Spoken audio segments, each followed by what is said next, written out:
"Forgiveness," she said, "isn't something we earn, Mama. It's something we give." I wanted to believe her. God knows I did. That was the night my daughter, Leah, came back into my life after 3 years of silence. 3 years of unanswered calls, unopened birthday cards, and that hollow ache that only a mother knows, the kind that presses behind your ribs when your child is still alive, but feels gone. She stood on my porch like a ghost I'd prayed into existence. The porch light flickered above her head, soft and unsure, as if it too didn't know whether to welcome her. Her eyes, once the color of late summer honey, now looked faded, cautious. She held a paper bag in her hands, the kind you get from the corner bakery. "Truce offering," she said, forcing a smile. "Cinnamon rolls. I remembered they were your favorite. For a moment, I didn't know what to do with my hands. I wanted to pull her close, to feel her heartbeat against mine again. But something in her posture, the way she hugged the bag like a shield, told me to keep my distance. So I just said softly, "You remembered, right?" and stepped aside to let her in. The house smelled faintly of coffee and lavender detergent. I had spent the afternoon cleaning, not because I knew she was coming, but because that's what I do when I miss her too much. I scrub surfaces that don't need scrubbing. I fold towels that are already folded. I try to make order where there is none. We sat at the kitchen table, the same one where she'd once done her homework, where I'd once lectured her about staying out late, where we'd both once cried when her father left. That table had seen everything: love, anger, silence. Now it was seeing something new, a cautious peace. She tore a piece of cinnamon roll and placed it on my plate before taking one herself. "I've been thinking a lot," she began, eyes fixed on the swirl of icing. "About everything." "About us," I stayed quiet. When a person has spent years building walls, the last thing you do is rush them as they start to take one down. "I know I said some things that night," she continued. "Awful things. I said I wished you weren't my mother, that you ruined everything. I didn't mean it. Not all of it." The sound of the old wall clock filled the silence between us. Tick, tock. I nodded. "I know," I said. "We both said things we didn't mean." She looked up, then really looked at me, and for the first time in years, I saw my little girl again, the one who used to braid my hair on Sunday mornings and call me her best friend. "I want to try again," she whispered. "I don't want to live angry anymore." My throat tightened. I reached across the table, and this time she didn't pull away. Her fingers were cold, trembling slightly, but they didn't let go. We sat like that for a while, no grand speeches, no tears, just two women trying to start over. And for the first time in a long time, I felt something that resembled peace. That night, after she left, I stood by the window watching her car disappear down the road. The air outside was thick with rain, the kind that leaves the street glistening like wet glass. I pressed my palm against the cold window pane and whispered to myself, "Maybe this time we'll get it right." But peace, I've learned, has a way of disguising itself. Sometimes it's not peace at all, just silence before the storm. A week later, Leah called to say she'd found a small apartment across town. "I'm not ready to move back home," she said, "but I want to see you. Maybe dinner next week?" Her voice carried a softness I hadn't heard in years. We started seeing each other more often: lunch at the cafe by the river, long drives, occasional laughter that felt almost natural again. People at church said I looked lighter, happier. And I was. I didn't tell them that every time I hugged my daughter goodbye, I still felt something fragile in her touch, like she was giving me just enough to keep me hopeful, but not enough to hold on to. Still, I was grateful. Grateful for every half smile, every text that said, "Love you too." I didn't ask for more. I didn't want to scare it away until the morning I found the note. It was a Thursday. I remember because the house smelled like bleach I'd been cleaning again, humming to myself as sunlight spilled through the kitchen window. I went to the living room to water the plants, and there, on the console table near the front door, was an envelope. My name written in her handwriting. At first I smiled. I thought it was one of her new habits, leaving me notes the way she used to as a teenager. But when I opened it, my hands went cold. It wasn't a letter of love. It wasn't even kind. It was a threat. "You know what you did. Don't make me tell them. I'm not asking for much. Just give me what's mine, or I'll make sure everyone knows." For a long time, I just stood there frozen, the note trembling in my hand. I read it once, twice, 3 times. My own daughter's handwriting, her phrasing, her sharp edges in every word. My knees nearly gave out. I sank onto the couch and stared at the paper. Part of me wanted to believe it was a mistake, that maybe someone else wrote it, that this was some kind of cruel prank. But the truth sat heavy in my chest like a stone. She had forgiven me, and now she was blackmailing me. For the first few minutes, I couldn't move. The note lay open on my lap, the handwriting staring back at me like an accusation that wouldn't blink. My heart pounded so loud I could hear it echo in my ears. I read it again slower this time, tracing each letter, each curve of the pen, trying to convince myself I was wrong. But I wasn't. I knew that handwriting. The little loops she made on her Y, the slight tilt to the right. It was Leah's. There was no denying it. My daughter, the same one who had stood on my porch 2 weeks ago saying, "We can heal," had written this. The words were few, but they carried a weight that crushed the air from my lungs. "You know what you did? Give me what's mine." There was no signature, no amount, no specifics, but I didn't need them. I knew exactly what she was referring to. I folded the note carefully, as if handling something toxic, and placed it on the coffee table. My hands trembled as I reached for my phone. I thought about calling her, demanding an explanation, shouting until she told me this was all some twisted joke. But then I remembered the way she'd looked at me during dinner the other night, the slight hesitation in her smile, the almost hidden resentment behind her eyes. No, this wasn't a joke. Something inside me broke quietly then. Not with noise or tears, just a deep, hollow collapse. I had spent years hoping for forgiveness, begging for it in silence, rewriting my guilt in prayers. And now that I thought I'd finally found it, it turned out to be a transaction. Forgiveness had a price tag. I walked to the kitchen sink and splashed cold water on my face, trying to calm the rising panic. My reflection in the window startled me, eyes wide, skin pale, lips trembling. I looked like someone I didn't recognize. For a brief, desperate moment, I tried to justify it. Maybe she's in trouble, I told myself. Maybe she doesn't mean it this way. Maybe she's scared. But the words, "Don't make me tell them," replayed in my mind like a cruel echo. Tell who? The neighbors? The church? The world? She knew the power that one sentence carried, and she was using it. That night, I didn't sleep. I sat on the edge of my bed with the letter clutched in my hand, like evidence of some terrible crime. Every sound in the house felt amplified, the creak of the floorboards, the hum of the refrigerator, even the distant bark of a dog outside. I thought about the past, about the mistakes that drove her away in the first place. I'd always believed I could make peace with them, that confession and time could wash away what had been done. But now those memories resurfaced, sharp and alive, like glass under the skin. It had been 10 years since I'd made that decision, the one that changed everything. The one Leah never forgave me for. Back then, I thought I was protecting her. Now, looking at this note, I wondered if I had only ever been protecting myself. In the morning, I made myself a cup of tea I couldn't drink. My stomach turned every time I looked at the envelope sitting on the counter. The sun streamed weakly through the blinds, striping the floor in uneven gold. I wanted to pretend it was just another day, but the silence between those walls had changed. It felt thicker now, as if even the house was holding its breath. Around noon, my phone buzzed a message from Leah. "Hey, Mom. Thinking of coming over later. You home?" I stared at the screen for a long time. My fingers hovered above the keyboard, unsure how to respond. Did she know I'd seen the note? Was she testing me? Finally, I typed, "Yes, I'll be here." Then I placed the phone down and exhaled. I spent the next few hours cleaning again, dusting shelves that didn't need dusting, rearranging books, wiping down counters. It wasn't about cleanliness. It was control. The only thing I could still control. When the doorbell rang, I almost jumped. I opened the door to find Leah standing there, smiling faintly, holding 2 paper cups of coffee. "Peace offering," she said, the same words she'd used before. Her tone was light, casual, but I saw something different this time. Something in her eyes that didn't match her smile. "Come in," I said, stepping aside. She walked past me, her perfume leaving a trail of citrus and cedar. She'd always worn that scent even when she was little, stealing sprays from my dresser before school.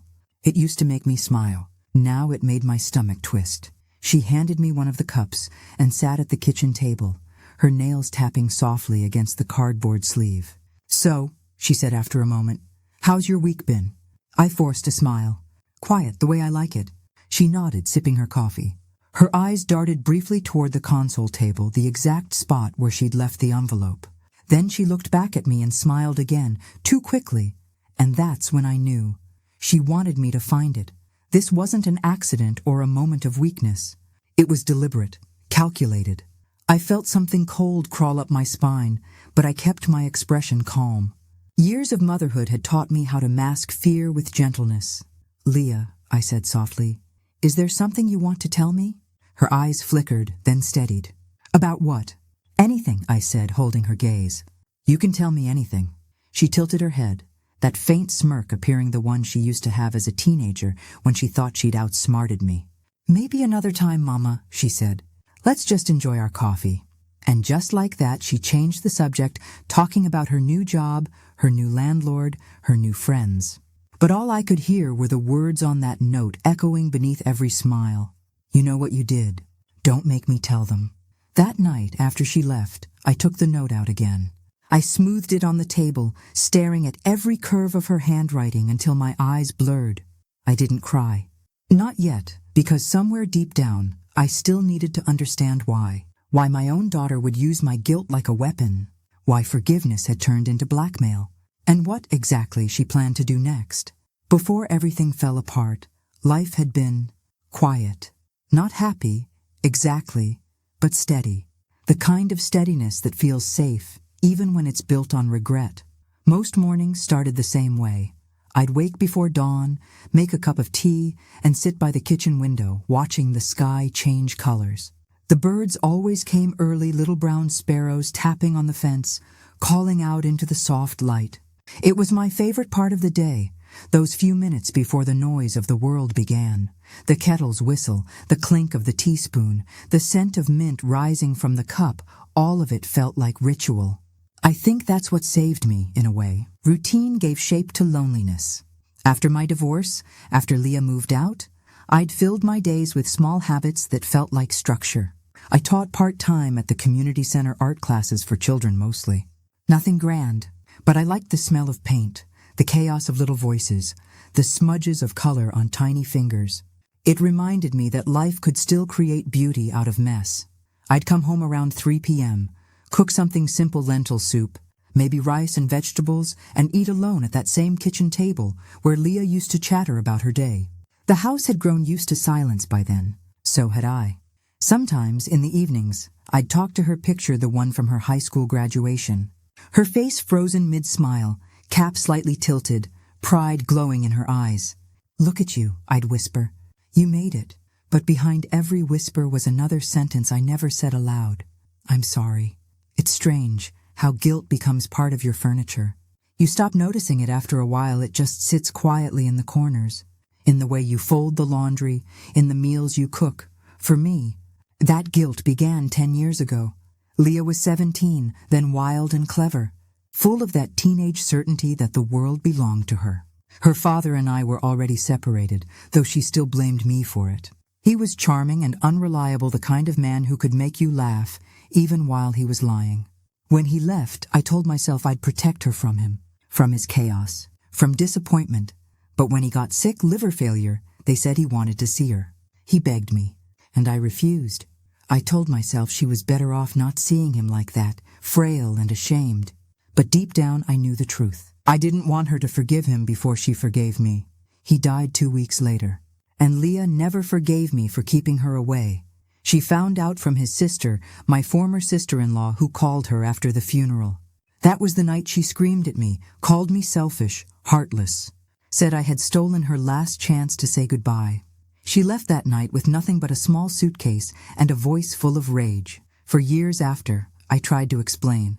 Wrote letters she never opened. Sent messages she never answered. When I passed her on the street once, she crossed to the other side. That's how we became strangers. 2 people tied by blood, but separated by blame. So when she came back, when she stood on my porch with those cinnamon rolls and said she wanted to heal, it felt like a miracle. I'd spent years rehearsing what I'd say if she ever gave me the chance. "I'm sorry. I was wrong. I'll never stop loving you." And I did say those things. in bits and pieces over our lunches and coffee dates. Sometimes she smiled, sometimes she just nodded, eyes unreadable. But it didn't matter. The very act of sitting across from her again felt like being let back into sunlight after years underground. Friends told me to take it slow, not to expect too much. But mothers don't work like that. We cling to hope the way children cling to promises with both hands, even when it hurts. There were moments when it almost felt like before. Once, we went shopping together, something simple, just a trip to the grocery store. She laughed at the way I still compared prices like I was feeding a family of 5. "Mom, it's 2024, not 1994, she said, teasing. "You can buy the good cheese now." I laughed too, even though I still reached for the cheaper one. The cashier smiled at us as if we were just any mother and daughter, and for a fleeting second, I believed we were. But then there were the other moments, the sudden tension when certain topics came up, like her father, or that summer after he died. Her voice would tighten, her eyes drift somewhere far away, and she'd change the subject before I could say anything. I told myself it was part of the healing process. That forgiveness takes time. But now, thinking back to that blackmail note, I wonder if she had ever really forgiven me at all, or if every smile, every visit, had just been preparation.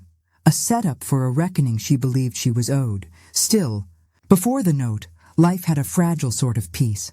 On Sundays, I'd go to church, light a candle for her father, sometimes for myself too.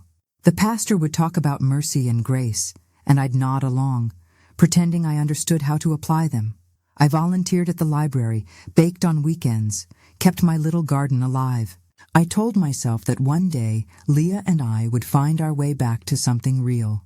And for a short while, I thought we had. If I had known what was coming, the betrayal hiding behind that forgiveness, I might have looked closer at those small signs. The questions she asked, the way she watched me sometimes when she thought I wasn't looking, as if measuring what she could take. But love makes you blind, and guilt keeps you that way. The thing about rebuilding something broken is you start small. You don't aim for perfect. You just hope for less pain. That's what our reconciliation felt like. Small steps, awkward silences, tiny moments of laughter that carried a tremor of what used to be. Leah would visit once or twice a week. Sometimes we'd cook together, though together might be too generous a word. She'd scroll through her phone at the counter while I chopped onions, the scent of garlic and olive oil filling the kitchen. Once, she looked up from her screen and said, "You still cook the same? Mom, you even hum the same tune." I smiled, though I couldn't remember ever realizing I hummed while I cooked. I wanted to tell her how much I missed her voice in this house, her laughter bouncing off these walls. But she already looked back down at her phone, thumbs tapping in quiet rhythm. So I said nothing. That became the rhythm of our new relationship. One person talking, the other holding back. A fragile dance between what was said and what wasn't. She had grown into a woman I hardly recognized, sharp, elegant, always composed. Her hair shorter now, a neat bob that framed her face, her nails painted in muted tones. She worked in real estate, she told me, selling dreams to people who can't afford them, she joked once. And I laughed, but there was something weary beneath her tone. Sometimes she'd bring small gifts, a scented candle, a silk scarf, once an expensive handbag I didn't need. When I protested, she said, "It's fine. Mom, you deserve nice things." But something about the way she said deserve made me uneasy. I remember one afternoon, she came over after work, her perfume still fresh, her lipstick perfect. She placed a small white envelope on the table, the same table that would later hold the note, and said, "That's for you." I opened it and found cash inside. "Leah, what's this?" I asked. She shrugged.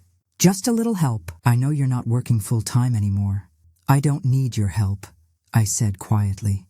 She leaned back, folding her arms. "You don't have to make everything about pride, Mom. It's just money." But it wasn't just money. It was the tone, the same one she used to accuse me all those years ago. The one that said, "You took from me, now I'm taking back." Still, I thanked her, because gratitude was easier than another argument. I kept that envelope in a drawer I never opened. It sat there, untouched, as a quiet reminder that our peace was built on something unstable. At night, when I lay in bed, I'd think about the years I lost with her. The birthdays, the graduations, the ordinary days I missed because of one terrible choice. Sometimes I'd replay that night, the one when she screamed that I had ruined everything, her voice shaking, tears streaming down her cheeks.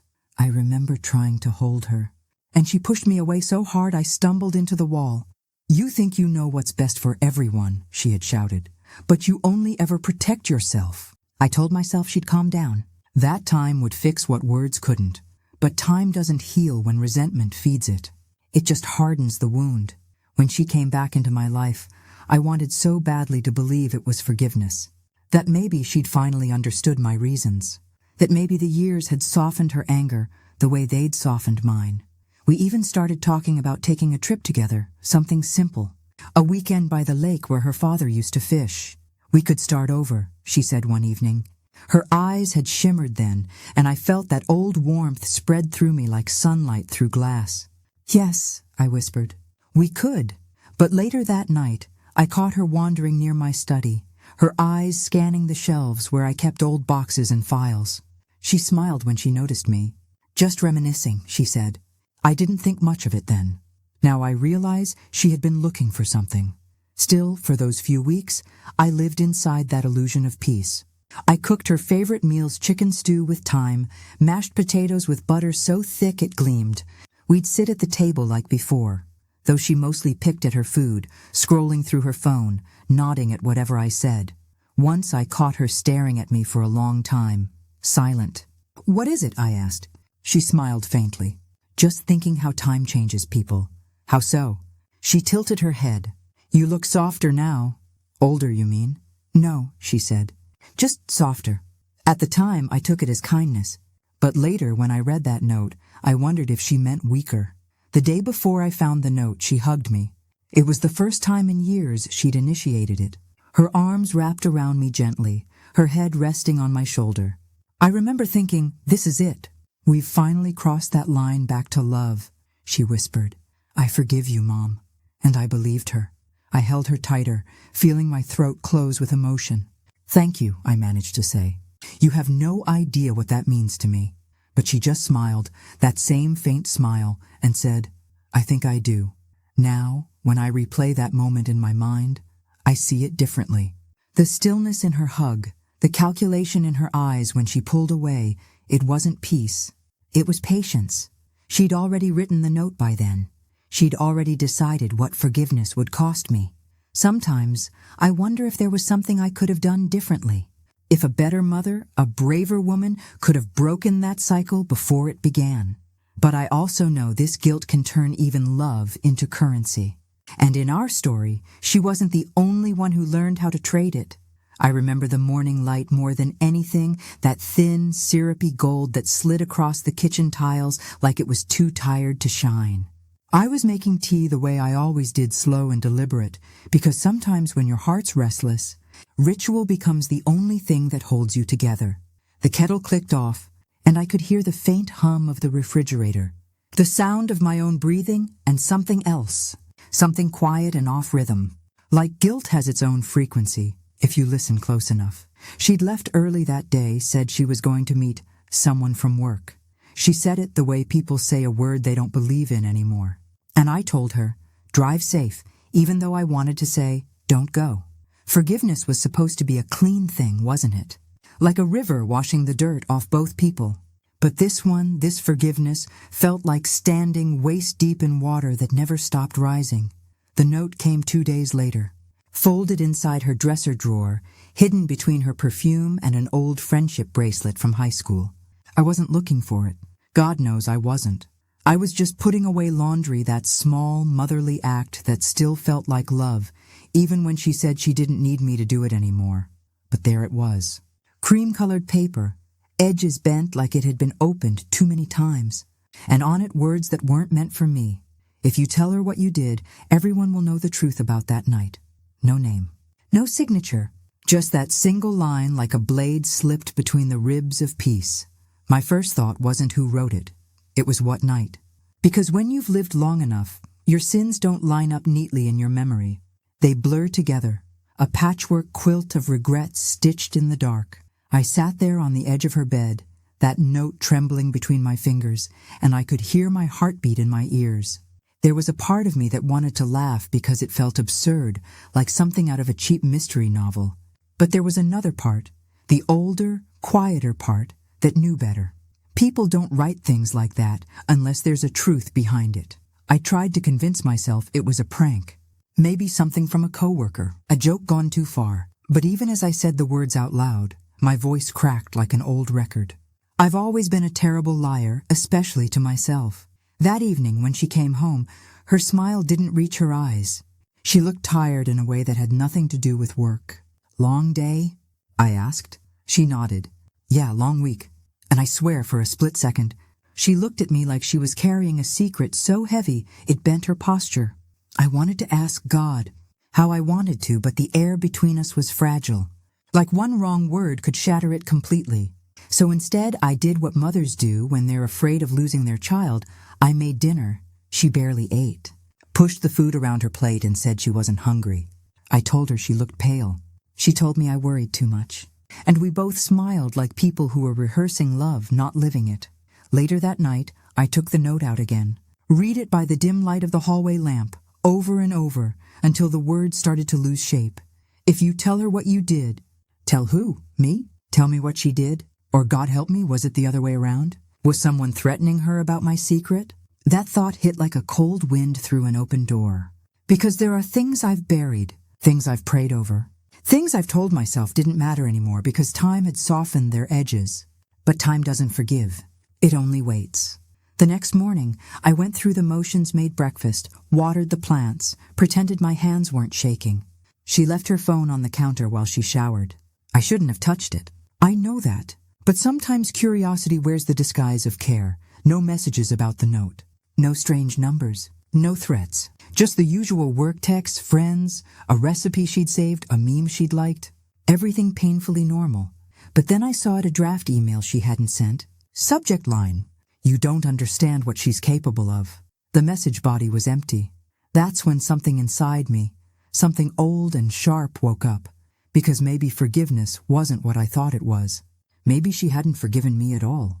Maybe she was pretending, playing a part until she could figure out what to do with the truth she'd found. And maybe, just maybe, that truth had a price. I folded the note back up, placed it in my pocket, and stepped outside. The sky was bruised purple, clouds hanging low like they wanted to listen. I lit a cigarette I hadn't touched in years. It tasted like old memories and bad decisions. I thought about that night again. The one she might have found out about. The one I never told anyone. The one that still hums like a bad frequency. Whenever I'm alone, there's something awful about realizing your past didn't stay buried, that it grew. Roots and reached for your child. That's when I made the decision. I was going to find out who wrote that note. Not to clear my name, not even to protect her, but because I needed to know which version of me they were talking about. Because there have been a few. That night, sleep didn't come easy. The house breathed in creaks and sighs, like old bones remembering storms. I lay there with my eyes open, tracing the ceiling cracks with my mind, trying to map them into meaning. Every sound felt amplified: the tick of the clock, the wind scratching at the windows, her footsteps in the hallway. She stopped outside my door once. I could tell by the pause, that stillness when you know someone's there, listening, but she didn't knock. Just stood a moment, then walked away. That silence between us had become its own kind of language. In the morning, she acted normal again. Too normal. She hummed while she poured coffee, like she wanted to fill the room with noise so I wouldn't notice the tremor in her hands. "You sleep okay?" I asked. "Yeah," she said too quickly. Then she smiled, that same polite, stretched smile people wear when they're trying to hold their lies together. I told her I might visit the library later. That was a lie, too. I had no intention of reading anything except the truth. After she left for work, I went into her room again. I hated myself for it, but curiosity isn't something you can bury once it's awake. It scratches. It whispers. It pulls. I searched carefully the drawers, under the bed, behind the mirror. And then, tucked inside the back of her photo album, I found it another note. Same paper, same handwriting. She doesn't deserve forgiveness. Not after what she did to you. My knees gave out a little when I read it. I sat down on the carpet and just stared at those words, my breath catching in short, shallow bursts. It wasn't just about her anymore. It was about me. Someone knew something. Someone was trying to turn her against me. And the worst part, it might already be working. That evening, I couldn't look at her the same.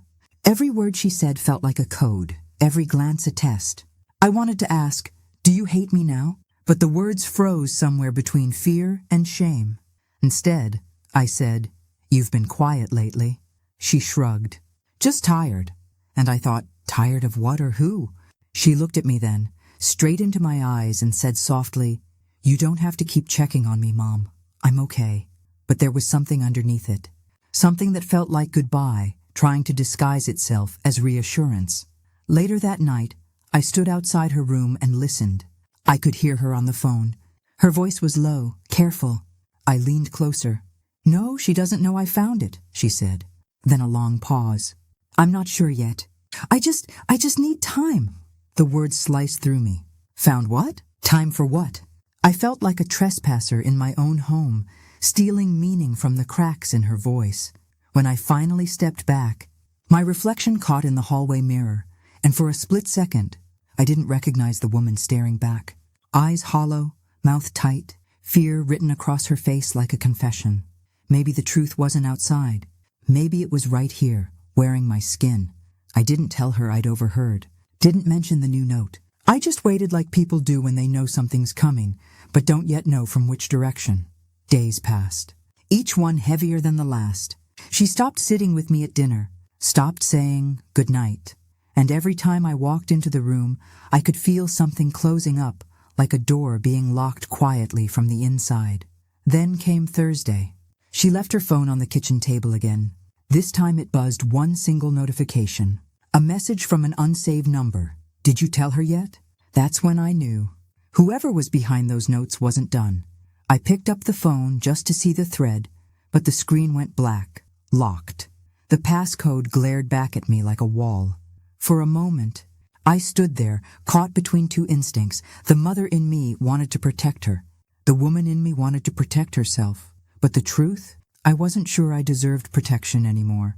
That night, I sat by the window, the blackmail note and the second one spread out before me on the table. Outside, the world was quiet, too quiet. I could hear the hum of the street lamp, the crickets arguing in the grass. I took out an old cigarette again.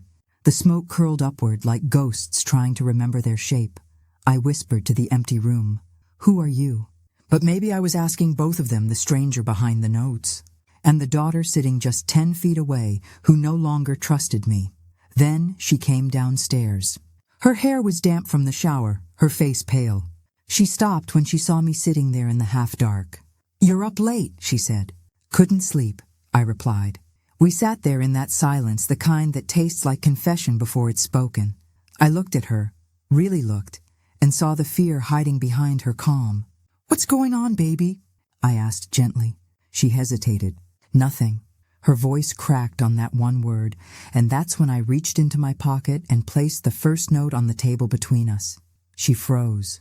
For a moment, she didn't even breathe. Then, softly, barely above a whisper, she said, "You weren't supposed to see that." Her eyes filled with something I couldn't read. Guilt? Anger? Grief? "Who wrote it?" I asked. She looked away, shaking her head. "It doesn't matter." "Yes, it does." Her voice rose. "No, it doesn't, Mom." The room went still again, the air thick with everything we weren't saying. I wanted to reach for her, but something in her body language warned me not to. Then she whispered not to me, but to herself. "I was going to tell you. I just didn't know how." That was the moment I realized she wasn't the one being blackmailed. She was the one keeping the secret, and whatever it was, it had everything to do with me. For a long time, neither of us said a word. The clock ticked too loud. The refrigerator hummed too steady, both of them mocking the silence between us. My daughter sat across from me, arms folded tight, her body angled slightly away. She looked like she was trying to hold herself together, as if one wrong word from me might make her unravel completely. I stared at that note again. The handwriting hers, the words cold, deliberate. And yet, I couldn't bring myself to believe she'd written them to me. "Tell me the truth," I said finally. My voice was calm, too calm. Was it you? She blinked rapidly, eyes glistening, jaw clenched. Then she nodded. Just once. Something inside me sank. It was such a small movement, a tilt of the head, barely visible, yet it felt like the floor gave way beneath my feet. Why? I whispered. She looked down, her fingers tracing invisible shapes on the table. You wouldn't understand, she murmured. Then help me understand, I said, leaning forward. When she finally met my eyes, there was anger in hers, but behind it, pain. The kind of pain that doesn't come overnight. The kind that festers quietly, year after year, until it turns into something unrecognizable. I found the letters, she said slowly. What letters? The ones you sent to Dad's lawyer. The ones about the money. My heart stuttered. What about them? Her voice broke then just slightly. You lied, Mom. You told everyone you never touched that insurance payout after the accident. But you did. The room tilted. The air felt suddenly thinner, harder to breathe. That money was for both of us, she continued, her words spilling faster now. You said you were saving it for my college, for our future, but I saw the bank statements. You took it all. I tried to speak, but my throat closed up. I used it for us, I managed. She laughed, a bitter, hollow sound that didn't belong in her mouth. Us? Really? You used it to pay off your debts, Mom, to cover for your mistakes. You let me think we were broke. You let me take extra shifts at that diner after school while you were... She stopped, swallowed hard. While you were gambling it away. Her words hit me like small, precise blades, each one cutting just enough to make me bleed without killing me outright. I wanted to deny it. I wanted to tell her she was wrong, that it wasn't gambling. It was survival. It was desperation. It was a mother trying to hold her life together after a man walked out and left her with more bills than hope. But the truth doesn't care about excuses. It just sits there, quiet, immovable, staring you in the face. I thought I could fix it before you ever found out, I said softly. She shook her head. That's what liars always say. The way she said it, liars, it didn't sound like she was talking about strangers. It sounded like she'd been waiting years to say that word to me. I reached across the table, but she pulled her hand back instantly. Don't, she said sharply. Her voice cracked at the edges, and I saw the tears gathering in her eyes, but she blinked them away before they could fall. You think I didn't notice? She continued. You think I didn't see the eviction notices, the loan officers calling, the way you'd smile at me while hiding collection letters under the bed? I was trying to protect you, I said. Her voice rose. By lying to me? Her words echoed down the hallway. The house had never felt so small. Then she reached into her bag and pulled out another envelope, this one thicker, folded, worn at the corners. She tossed it onto the table. Go ahead, she said quietly. Open it. My hands shook as I did. Inside were copies of my old emails to the bank, my messages begging for extensions, pleading for mercy. And at the bottom, one typed letter I'd forgotten I ever wrote. I can't let her know the truth. She'll never forgive me if she finds out what I've done. My own words, printed out and underlined in red ink. I stared at them until they blurred. That was the night after I'd sold Dad's last piece of property, his old boat, just to keep the lights on. I told myself it was temporary, that someday I'd tell her, but someday has a way of never arriving. I wanted to forgive you, she said, voice trembling now. I really did. That day at the cafe, when I said we can heal, I meant it. I wanted to believe we could start over. Her chin quivered. But then I found these, and I realized, maybe you don't deserve forgiveness. Not yet. I couldn't look at her. My chest felt heavy, my breath shallow. So the note, I said quietly. The blackmail. She nodded again. I didn't mean to scare you. I wanted you to admit it, to say it to my face, to stop pretending. By threatening me, tears slipped down her cheeks. I didn't know what else to do. Her voice cracked open, and for the first time I heard not anger, but heartbreak. She stood up abruptly, pacing, running her fingers through her hair. You were supposed to be my safe place, she whispered. But every time I think about my childhood now, all I see is lies. I wanted to tell her that I did what I thought I had to, that the world had taken everything from me, love, security, dignity, and I was just trying to hold on. But I also knew she was right. I had built our life on quiet deceptions, thinking I could spare her the pain. Instead, I'd passed it down like an inheritance. When I finally found my voice, it came out small. I'm sorry. She stopped pacing, turned to me. Her eyes were red, wet, exhausted. Sorry doesn't erase years, Mom. It doesn't make me trust you again. Her words lingered, sharp but true. I opened my mouth to speak again, but she was already walking away. As she reached the stairs, she stopped and said without turning around, I didn't want your money, you know. I just wanted you to tell the truth before someone else did. Then she disappeared into the dark hallway, and I sat there, staring at the empty chair across from me, feeling the weight of all the things I'd lost, things no amount of money could ever buy back. You ever notice how forgiveness sounds softer when it's whispered through tears? My daughter said it like a prayer that night. Mama, I forgive you. It was the kind of sentence that empties the air, leaves everything still for a heartbeat. I believed her. Lord knows, I clung to that belief like a branch over floodwater. The morning after, the house was unusually bright. The curtains looked too clean, the sun too loud. I made coffee, the bitter black kind I used to drink when I was still working double shifts at the diner. I wanted to feel awake. I wanted to feel anything but relief, because relief, I've learned, is a dangerous drug. It blinds you to what's still waiting in the dark corners. I walked past her old room. She hadn't lived there in years, but she slept in it last night. The door was open just enough for a sliver of memory to escape.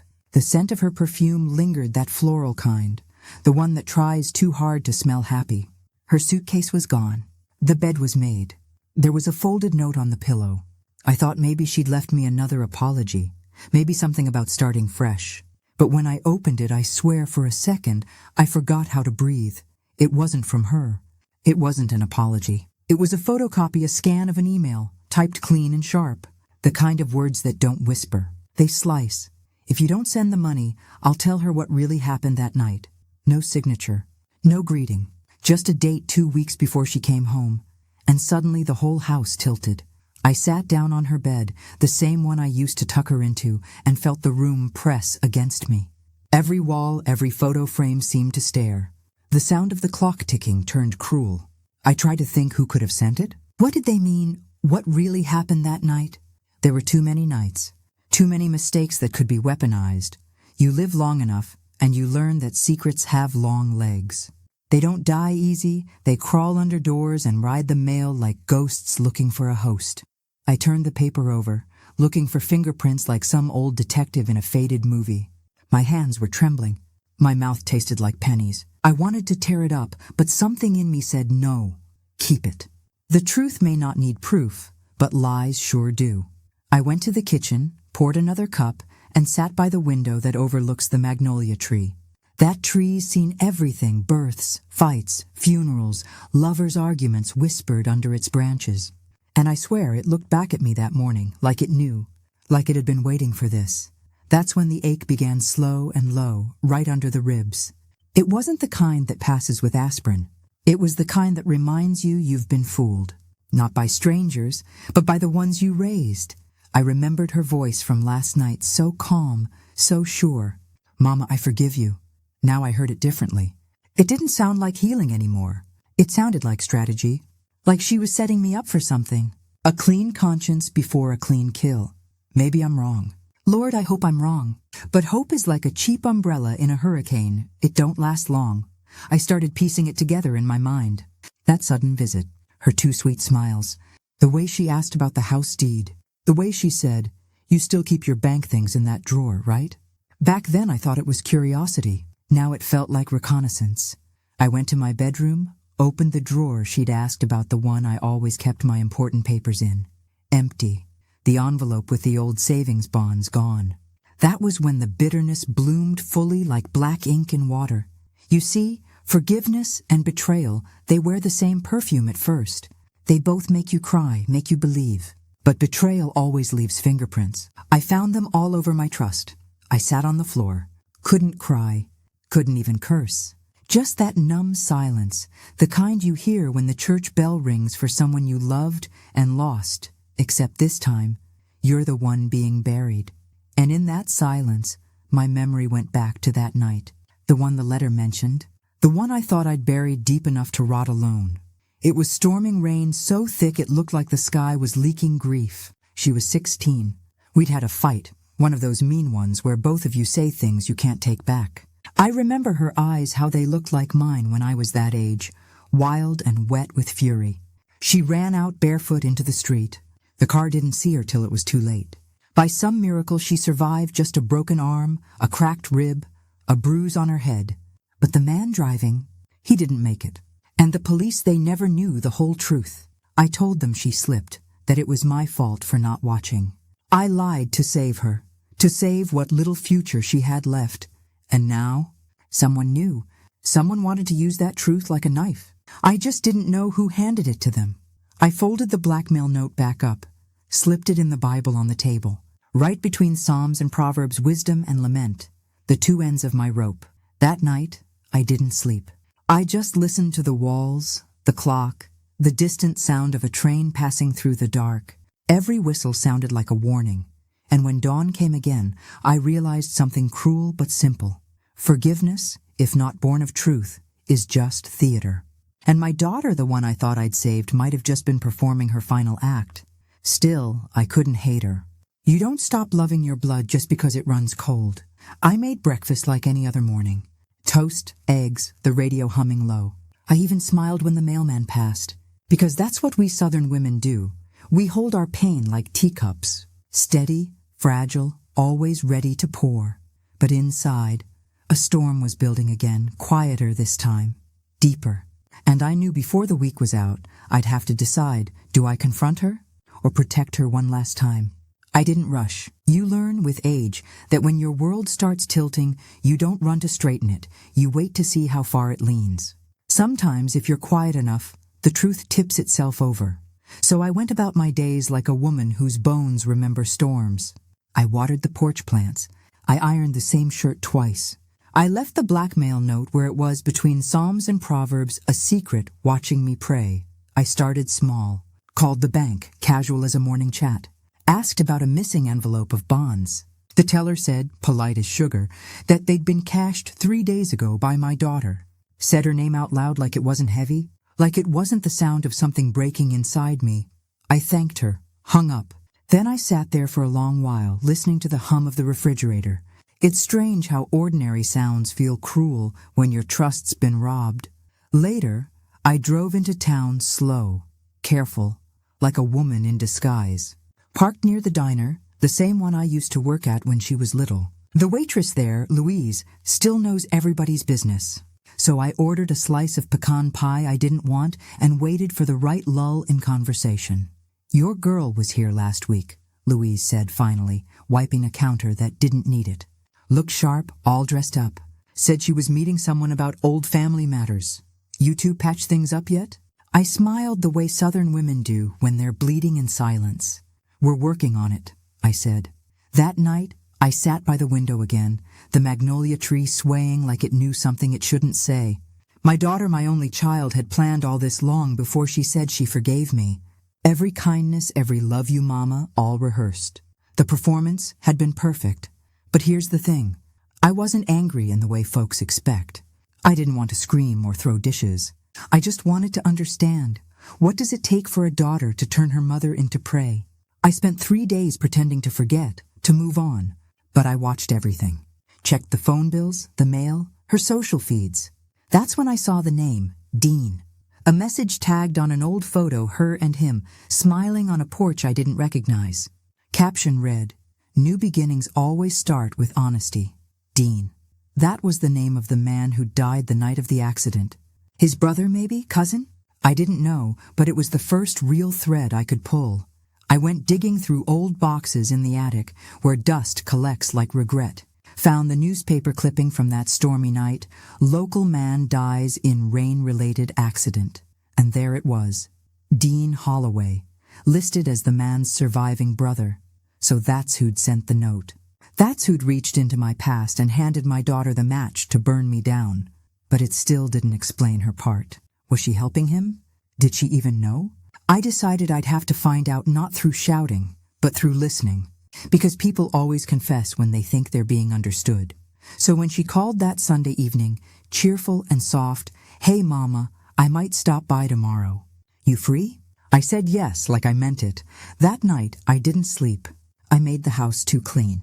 I baked cornbread I didn't plan to eat, Every movement was a prayer for courage, not the kind that shouts, but the kind that stays. When morning came, I set the table for two, and for the first time in weeks, I didn't hide the Bible. I left it open, the note peeking out, just enough for her to see if she dared to look. She arrived like sunshine, the same smile that could have melted a glacier. "Mama, you look nice," she said, kissing my cheek. "You been sleeping better?" "I try," I said, handing her coffee. "It's been quiet since you left." We sat, talked small, weather, church gossip, how the preacher's wife wore white after Labor Day, the usual sweet nonsense that hides 1,000 truths. Then, her eyes caught at the corner of the blackmail note sticking out of my Bible. Just a flicker, quick as a blink.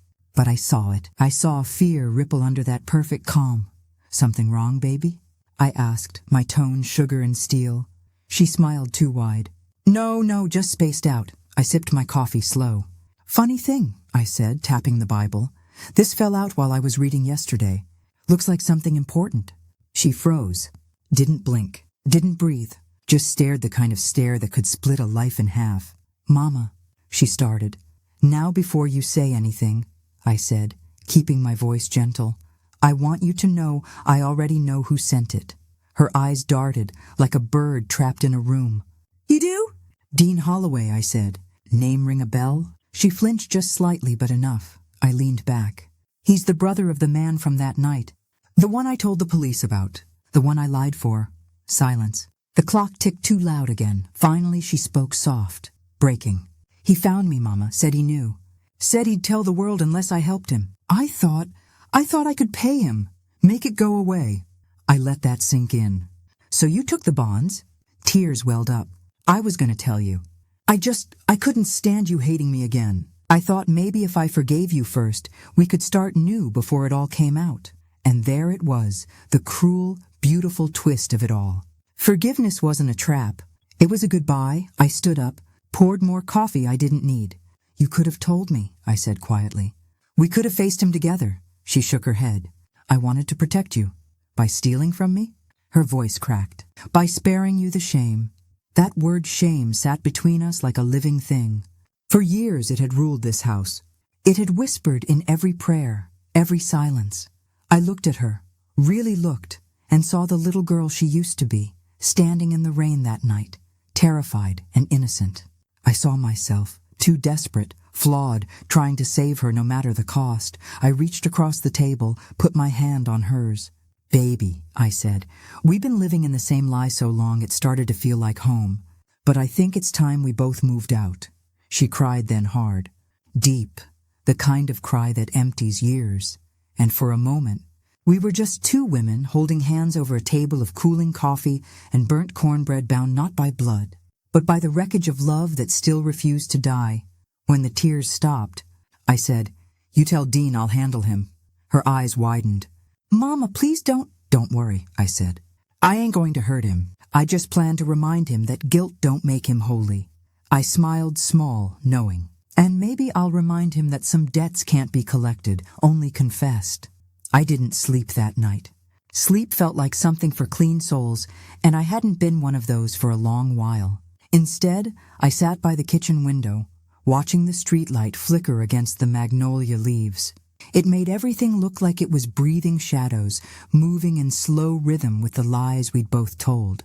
I'd told her I'd handle Dean. Truth was, I wasn't sure what that meant. Maybe I wanted to confront him. Maybe I just wanted to look him in the eye, the man who had managed to reach through years of silence and still find the wound. But mostly, I wanted to end it. Not clean, not pretty, just end it.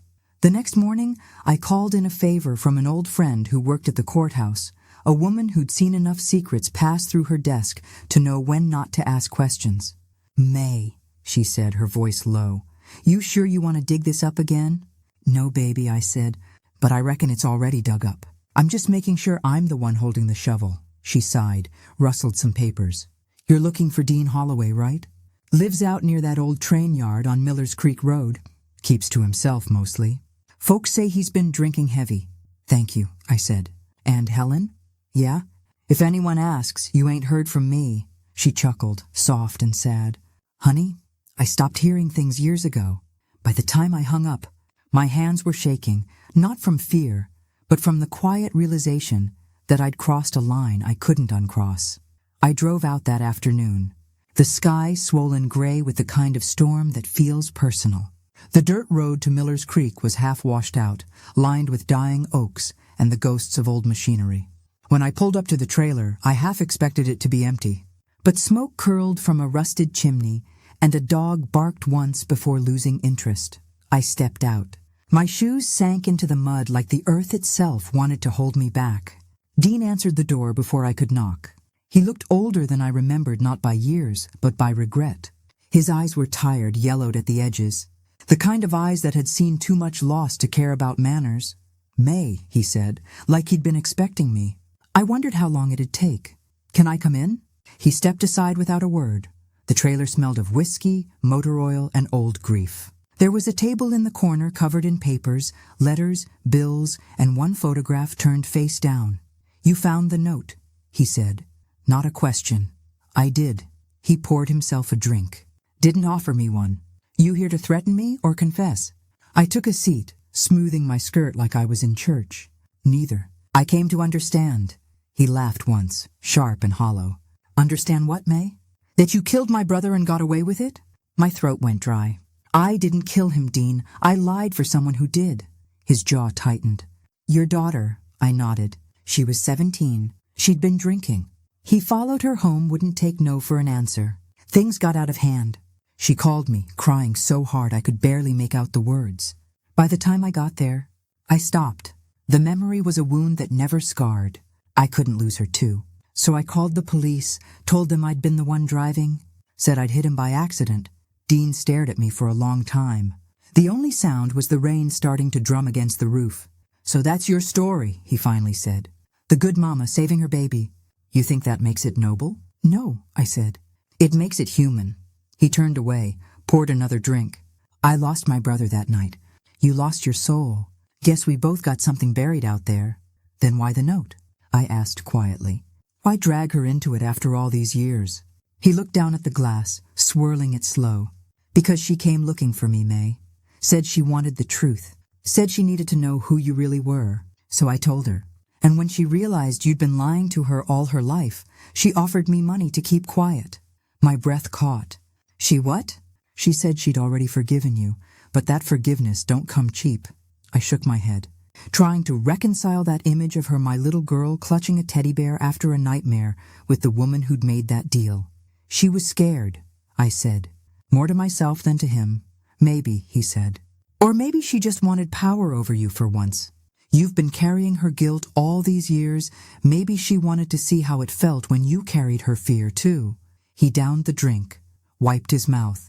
"Either way, I ain't interested in your money. I just wanted to see if you'd come." "Well," I said, standing, "here I am." He looked up, then really looked, and for a moment I saw something like pity in his eyes. "What are you going to do now, May?" "I'm going to tell her the truth," I said. "All of it. Every piece we buried that night. She deserves to carry her own sins now." He nodded slowly. "Good. Maybe then both of you can stop living like ghosts." As I turned to leave, I paused by the door. "Dean? Yeah? I am sorry." "For what happened to your brother?" "For all of it." He gave a tired smile. "Sorry's just a fancy word for too late." The rain was heavier when I drove back, the wipers beating slow and steady. My reflection flickered in the windshield, older, harder, but finally honest. By the time I reached home, she was waiting on the porch, arms crossed, face pale with the kind of dread that comes from knowing a reckoning's on its way. "You went to see him," she said. "I did." Her eyes filled with tears. "Mama, I was just trying to fix it." I stepped closer, close enough to see the tremor in her hands. "Baby, some things don't get fixed. They just get faced." She opened her mouth to speak, but I held up my hand. "Tomorrow," I said. "Tomorrow we talk. And this time, no lies." She nodded, small and frightened. Then she whispered, "I don't know if I can." "You can," I said, soft as a prayer. "'Cause if you don't, neither of us will ever stop being punished." And as she turned to go inside, I looked up at the darkening sky and thought, forgiveness don't always come from God first. Sometimes it has to come from the person you hurt most. And sometimes it has to start with yourself, By morning, the storm had passed, but the air still smelled of wet metal and reckoning. That kind of after-rain silence where even the birds hesitate to sing. I stood by the window, holding my coffee like it was something sacred, watching sunlight struggle through the clouds. There's something cruel about how beautiful the world looks right after it breaks you. She came into the kitchen quiet, eyes swollen from a night without rest, the kind of tired that goes deeper than sleep could ever fix. "Morning," she said barely. "Morning," I answered. We sat across from each other at the old pine table, same one we'd used for birthdays, bills, and 1,000 silent dinners since. For a long while neither of us spoke. Finally she whispered, "You went to see him." "I did," I said. "And I know everything now." Her lips trembled. "Then you know why I did it." I nodded slowly. "You were scared, angry. Maybe you wanted control over something that once controlled you." Tears rolled down her cheeks. "Mama, I wasn't trying to hurt you. I felt like you took my life from me when you lied. You built my whole story on a cover-up. I thought if I could make you admit it, if I could make you pay, maybe I'd feel whole again." I looked at her, my child, my sin, my second chance, all sitting there in the same body. "Baby," I said softly, "truth don't heal through punishment. It heals through facing what it cost." Her shoulders shook. "You should have told me. I had a right to know." "You're right," I said. "And I should have trusted that the truth wouldn't destroy you. But I was so afraid of losing you. I forgot that lies take people too slow, quiet, one piece at a time. For a moment, all you could hear was the clock ticking steady, relentless, like time reminding us it was still watching." Then she said something I didn't expect. "I told Aunt Lila." The cup nearly slipped from my hand. "You what?" "She's the one who helped me find Dean. She said you deserve to face the truth in front of everyone who still believes you're some saintly mother." I stared at her. "So that's why you came home. You wanted witnesses." Her silence was an answer all its own, and just like that I understood. This wasn't just between us anymore. The circle had widened, and the story I'd spent half my life burying was about to become public soil. That afternoon, I got a call. Lila. Her voice had that familiar sugar and steel tone she always used when she thought she was doing God's work. "May," she said, "I think it's time the truth came out. Folks deserve to know what really happened that night." "Folks," I said quietly. "Or just you? You can't hide forever, May. Secrets like that, they rot families." "Maybe," I said. "But gossip does too, and I reckon you've always preferred the latter." There was a pause, then a sigh. "You always were proud. Well, this Sunday, Pastor's doing a sermon on redemption. Thought it'd be fitting if you shared your testimony." "My what?" She didn't answer directly, just hung up after saying, "The truth will set you free." Funny thing about freedom. Sometimes it comes with handcuffs. That Sunday, I went to church like always. I wore my plain blue dress, the one I'd ironed the night before like armor. My daughter came with me, her hand cold in mine, her eyes red but steady. When we stepped through those double doors, conversations quieted. The air changed. You can always tell when people know something they shouldn't. Pastor Joel looked uneasy when he saw me. Lila sat in the second pew, her hat like a crown, eyes sharp with righteousness. The choir sang softer than usual, like even the hymns didn't want to get in the way. Then, midway through the service, the pastor cleared his throat. "Sister May has something she'd like to share." Every head turned. I stood slowly. My knees felt weak, but my heart was calm. If this was how the truth wanted to come out, then I'd let it walk on its own 2 feet. I walked up front, felt the wooden floor creak beneath my steps. I took a breath and said, "Most of you know me as the woman who raised her daughter alone, who worked hard, stayed quiet, and tried her best. But what most of you don't know is that I also lied. I lied to the police, to my family, and to my God to protect someone I loved more than myself. A hush fell so thick you could hear the hum of the ceiling fan. I told them everything. Not with drama, not with tears, just plain truth. The accident, the man, the lie, and the years spent carrying both guilt and silence like twin weights on my shoulders. When I finished, I said, "I'm not asking for your forgiveness. I'm asking for your understanding that love, when twisted by fear, can do foolish things." Then I looked at my daughter. Her face was wet, but she didn't look away. Pastor Joel closed his Bible, quiet. Then he said softly, Truth spoken with humility is a kind of redemption.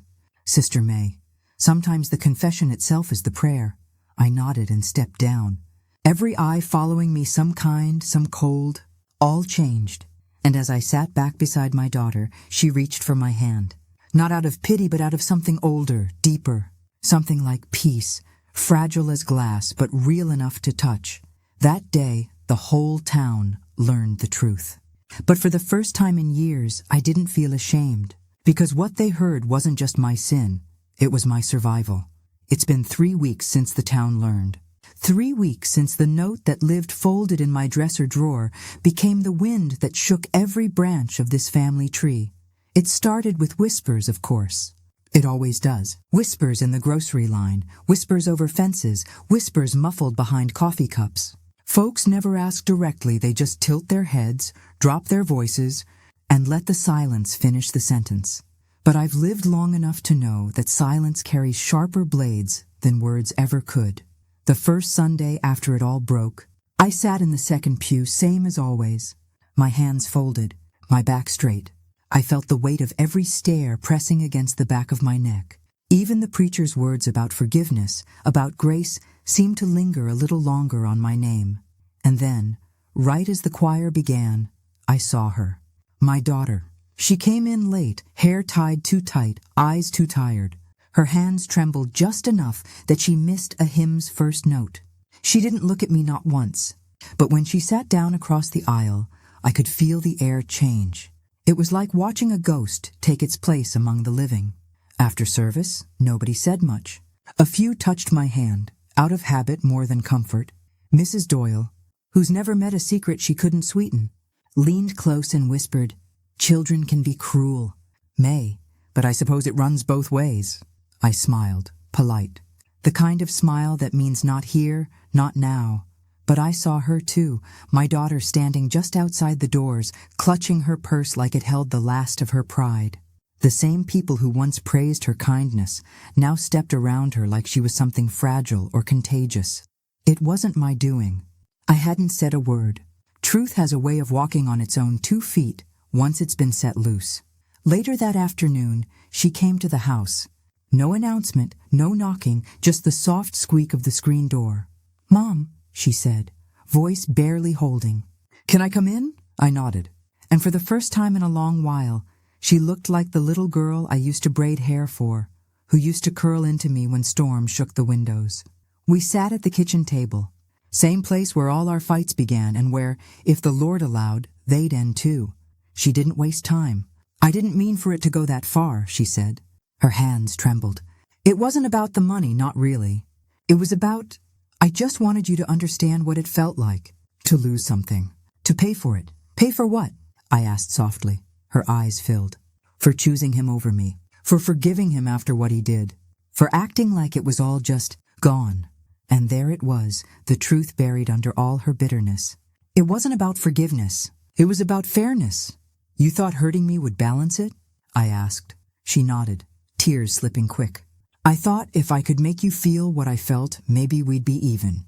Maybe then I could finally let it go." I let the silence stretch between us until it felt sacred. Then I said, "Baby, pain doesn't trade like coins. You don't hand it over and walk away free." Her face crumpled. And for the first time, I saw her regret not as something weak, but as something holy, like a confession you whisper when the world's too loud to listen. The next few days blurred into one long hush. She stopped going to work, too many eyes there, too many half-finished sentences. The man she'd been seeing, the one who helped her with that note well, he left town. Left her with debts, both the kind that sit in bank accounts and the kind that sit in hearts. People talked, as they always do, but talk runs out of breath eventually. And when it did, all that was left was us 2 women at a kitchen table, learning how to look at each other again. One evening, just before dusk, I found her in the backyard. She was pulling up the weeds that had grown wild near the fence. Without looking up, she said, "I'm sorry, Mom, not just for the note, for everything." I walked over, sat on the step, and let the air between us soften. "Forgiveness," I said quietly, "isn't something we give once. It's something we have to keep choosing. Every day," she nodded. And maybe it was the fading sun, Or maybe it was mercy finally finding its way back, but for the first time in months, I saw peace flicker across her face. The town still remembers, of course. Some wounds become folklore before they heal, but I've stopped trying to correct the story they tell because the truth, the real truth, isn't for them to carry. It's for us, and sometimes in the garden helps. After everything fell apart, I started tending to it again, the same patch of earth I'd abandoned years ago when my husband passed. Back then, grief made every green thing feel pointless. But now I kneel in that soil each morning, hands deep in the dirt, and something about it feels like prayer. The ground doesn't hold grudges. You feed it, it gives back. You neglect it, it waits. Patient, undemanding, forgiving. If that isn't divine mercy made visible, I don't know what is. One afternoon, as I was trimming the lavender, my daughter came out with 2 mugs of tea. She sat on the steps watching me work. "Mom," she said, "do you ever wish it hadn't happened?" I looked up, sunlight catching the silver in my hair. "Sometimes," I said honestly. "But wishing doesn't change truth. It just keeps you anchored to a past that's already sailed." She nodded slowly. I hate that I became that person." I smiled gently. "You didn't become her. You passed through her. That's different." She blinked, processing it the way she always does, quiet first, then deep. And I saw something soften in her shoulders. Maybe for the first time, she understood that forgiveness wasn't me excusing her. It was me freeing us both. We've started small rituals again. Sunday dinners, walks to the farmer's market. Her helping me hang the laundry on the line while I tell her stories she used to roll her eyes at. People in town have gone back to their own dramas. The whispers have turned into nods, and the nods into normal greetings. Time has a way of dulling even the sharpest scandal. But I haven't forgotten.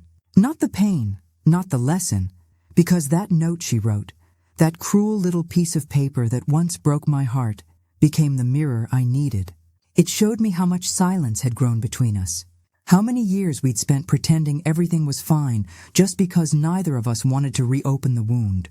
You can't heal what you refuse to name. One evening, I took the note out, the same one that started it all. The paper had softened from being folded too long. The ink had faded a little, but the words still burned. I didn't read it this time. I just held it, and then I walked to the fireplace, struck a match, and let the flame do what forgiveness had already done in spirit. It curled, darkened, disappeared, slow and final. My daughter stood beside me, watching. She didn't speak, didn't cry. But when the last ember faded, she reached for my hand, not out of guilt this time, but gratitude. That's the thing about fire. It destroys, yes, but it also clears space for something new to grow. Since then, I've started writing letters not to anyone in particular, just to myself, to the woman I was, to the one I'm still becoming. I tell her things I wish someone had told me, that strength doesn't mean silence. That love isn't proof against hurt. It's the courage to keep showing up after hurt.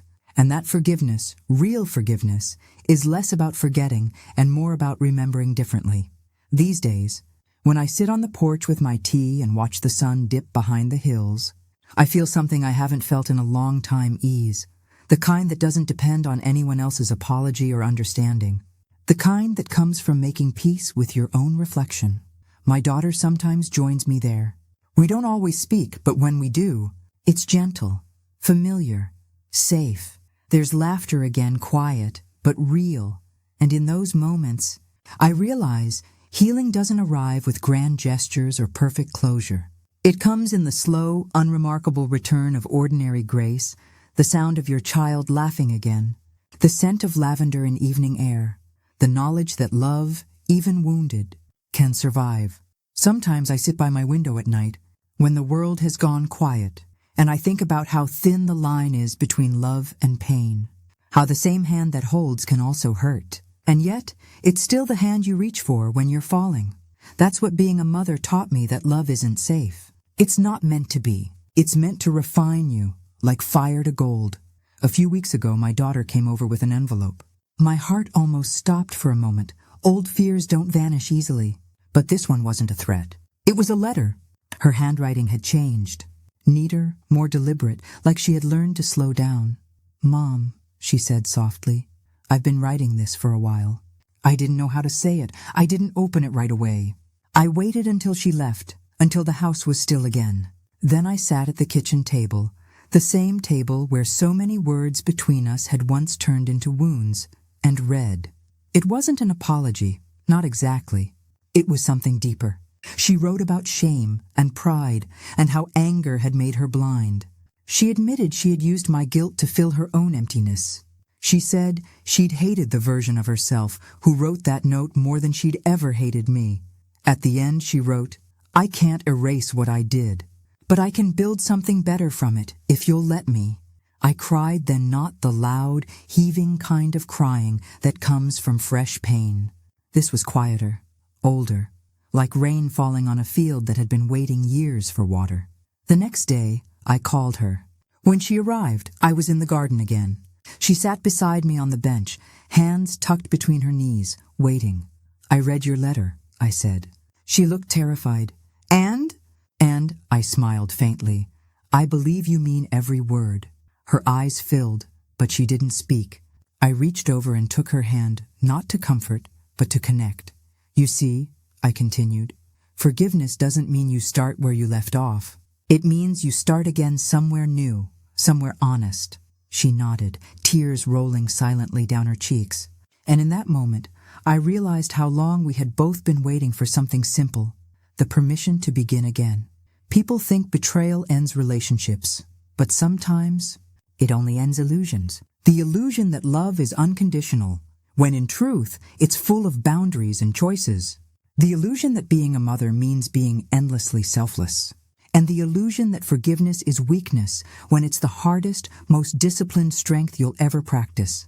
I no longer see my daughter as the child I must protect, or the woman who hurt me. I see her as what she truly is, human, flawed, learning, trying, just like me. We've started volunteering at the community center together. She helps with the youth mentorship program. I help in the kitchen. Sometimes when I watch her guide those teenagers with patience, with understanding, I see the woman she was always meant to become. One of the girls there, about 15, once said to her, "You're lucky your mom is so forgiving." My daughter glanced at me, then smiled. "No," she said. "I'm lucky she taught me what forgiveness really means." And I felt something in my chest, a small, fragile piece, finally settling into place. Life isn't perfect now. It never was. We still argue about small things. She still forgets to call sometimes. I still hold my tongue too long before saying what's on my mind. But that's the texture of real love, uneven, imperfect, alive. I don't measure our relationship by the absence of pain anymore. I measure it by how quickly we return to each other after it. Last week, we planted a new tree in the backyard, a cherry blossom. She laughed as we struggled with the roots, both of us sweating and swearing like two stubborn gardeners. When we finished, we stood back and looked at it, small and fragile but full of promise. "Do you think it'll grow?" she asked. I smiled. "Of course. We just have to tend to it." She looked at me then, and I could see it, the reflection of that little girl who used to follow me around with muddy hands and endless questions. Except this time she wasn't following. She was standing beside me, and that made all the difference. That night, as I closed my journal, I wrote one final note beneath the day's entry. Some wounds are not meant to vanish. They are meant to teach us how to hold love without fear of breaking it, and for the first time in years, I felt whole. You know, sometimes I think about how easily love can slip into silence. How people who once shared everything, laughter, secrets, small joys, can suddenly speak like strangers walking on eggshells. That was me and my daughter once. Two women bound by blood but separated by pride. We both wanted forgiveness, but neither of us wanted to be the first to surrender. And maybe that's where most heartbreak begins, not in cruelty, but in hesitation. In the waiting, in the fear of being the one who reaches out first. When I look back now, I don't see villains. I see two women who were hurting in different languages. I see a mother who thought love meant shielding her child from pain, and a daughter who mistook silence for shame. Sometimes we call what we don't understand betrayal, when in truth, it's a cry for connection that came out wrong. And sometimes forgiveness isn't about saying, "It's okay." It's about saying, "I see you. I understand now." If you've ever been hurt by someone you love, truly love, you know how hard it is to rebuild that trust. It's not the kind of thing you fix with apologies or grand gestures. It's built quietly, over shared meals, long walks, and moments when you could have walked away but chose not to. Because forgiveness isn't about forgetting the past. It's about deciding the past won't control what comes next. People often ask me if I ever regretted forgiving her, and my answer is always the same. No, not because what she did was right, but because carrying resentment would have kept me tied to the moment she hurt me. And I was ready to live beyond that. See, holding on to anger doesn't protect you. It just keeps the wound open. But when you let go, truly let go, you give yourself permission to heal, even if the other person never says sorry. There's one thing I've learned after all this. Love doesn't need to be perfect to be real. It just needs to endure. Through the noise, the silence, the mistakes, and the making up. When I look at my daughter now laughing with her friends, caring for others, living a life she's proud of, I see proof that pain doesn't have to be permanent, that people can change, and that forgiveness, even when it feels undeserved, can transform not just them, but you. If you're listening to this, and there's someone you've stopped speaking to, someone who once mattered to you, maybe this is your sign to reach out. Not because they deserve it, but because you deserve peace. You don't have to forget what they did. You just have to decide it no longer defines who you are. And if you can't forgive them yet, that's okay too. Healing isn't a race. It's a rhythm. You'll know when your heart is ready to let go. I've told you my story of a daughter who broke my heart and a mother who learned that forgiveness isn't weakness. It's wisdom. Now I want to ask you, if someone you love betrayed your trust, would you choose to forgive, or would you walk away to protect your peace? Tell me in the comments below.